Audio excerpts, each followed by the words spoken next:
Sir అందరి మీద. సరే ఆయన ఒక్క నిమిషం ఆయన ఫారిన్ 40 రోజులు బోలా, 30 రోజులు బోలా, 5 రోజులు బోలా, 10 రోజులు బోలా.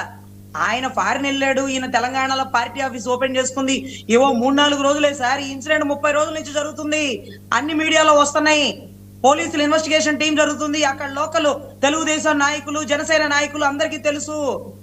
అదేంటి సార్, అది కోప్పడ్డానికి ఎవరి మీద కోప్పడతాడు ఆయన? అసలు ఆయన కోప్పడేది ఏంటి సార్? విశాల్ గున్ని గారి విషయంలో ఆయన కోప్పడ్డారా? కాదంబరి జత్వాని విషయంలో కోప్పడ్డారా? ఇమీడియట్ గా ఆర్డర్ ఇష్యూ చేశారు కదా. కాంతిరాన్ టాటా ఎంత గుడ్ విల్ ఉందో తెలుసా సార్? విశాల్ గున్నికి ఎంత అభిమానులు ఉంటారో తెలుసా సార్? ఒక్క దెబ్బకి గాల్లో లేచిపోయినంత వరకు కనపడలా. అరే సిఐ గారి విషయంలో ఆయన కోప్పడ్డం ఏంటి? ఒక్క సిఐతో ఇదంతా జరిగిపోయిందా? ఆ హోటల్ రూమ్ ఎవరు బుక్ చేశారు? టాస్క్ ఫోర్స్ ఎందుకు వచ్చారు? అసలు వీళ్ళంతా వెతకడానికి అతనే ఉన్న తీవ్రవాద, మావోయిస్ట, నక్సలైట? మీడియాని మొత్తం డైవర్ట్ చేసి ఒక 10 రోజులు మనలాంటి వాళ్ళు దీని గురించే చర్చించుకోవడం కోసం ఏమన్నా డైవర్ట్ చేసినారేమో నాకైతే అర్థం కావట్లేదు సార్.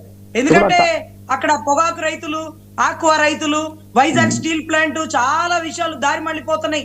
మనలాంటి నిపుణులు మొత్తం దీని గురించే చర్చించుకుంటున్నారేమోనని నా వాదన సార్. దీంట్లో ఆయన చర్యలు ఎంతవరకు తీసుకుంటారో, మళ్ళీ ఆయన ఎప్పుడు డెన్ లోకి వీళ్ళని పిలుస్తారో అప్పుడు వరకు మీరు పోరాటం చేయండి. దాని తర్వాత ఏం చేస్తారో, వాట్ నెక్స్ట్ అనేది కూడా చెప్పండి.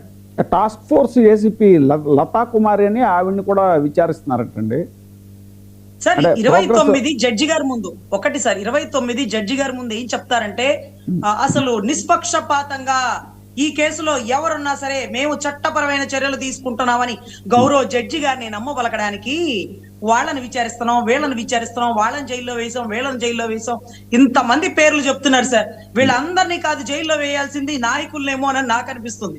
ఎందుకంటే నాయకులు చెప్పకుండా వీళ్ళకి ట్రాన్స్ఫర్లు అవ్వదు, నాయకులు చెప్పకుండా వీళ్ళకి ప్రమోషన్లు అవ్వదు, నాయకులకు చెప్పకుండా వీళ్ళు ఎఫ్ఐఆర్లు, అరెస్టులు కూడా చెయ్యరు సార్.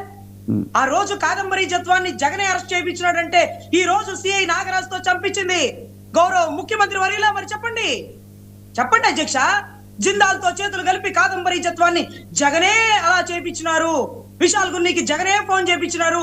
సజ్జల గారి నుంచి జగన్కే ఫోన్లు వెళ్ళి ఇన్ని చెప్పినప్పుడు నాగరాజు గారి కేసు విషయంలో ముఖ్యమంత్రి గారికి, గౌరవ ఉప ముఖ్యమంత్రి గారికి, హోమ్ మినిస్టర్ గారికి తెలియకుండానే జరిగిద్దా అధ్యక్ష? మరి దీనికి కూడా సమాధానం ఉండాలేమోనని నా వాదన సార్. ఇప్పుడు అశోక్ గారు, ఇది ల్యాండ్ సెటిల్మెంట్ కోసం చంపేశారు అని కొత్త ఇదిని తీసుకొచ్చారు జడ శ్రవణ్ కుమార్ గారు. అసలు ఇప్పటిదాకా మనం ఈ కేసులో పూర్వపరాలు అన్ని మాట్లాడుతున్నాం, లాకప్ డెత్ జరిగిందా